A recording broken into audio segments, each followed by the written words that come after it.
a very special McLaren, only one of 149 ever produced, the McLaren Elva.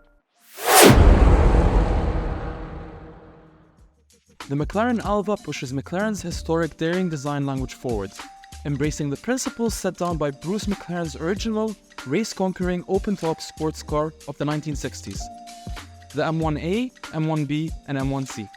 The Elva is powered by a 4-liter twin-turbo petrol V8 engine that produces 804 horsepower and 800 Nm of torque.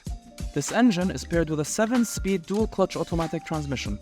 It accelerates from 0 to 100 km an hour in just 2.8 seconds, while 0 to 200 km an hour takes 6.8 seconds. It will go on to a top speed of 326 km per hour. Its exterior, seemingly made of 3 large pieces of carbon fiber, is adorned with aggressive angles, vents, and intakes that all serve a functional purpose. One standout feature is the massive vent on the bonnet, which serves as the windscreen, using a panel that rises to create a low-pressure zone and a bubble of calm over the cabin.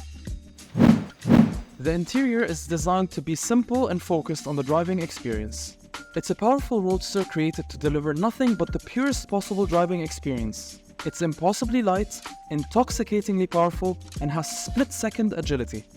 The Elva's carbon fiber body structure and dry weight of just 1,148 kilograms make it the lightest road-going McLaren ever built. Head to the DubiCars app to find this McLaren Elva from Al Ain Class Motors and more like it.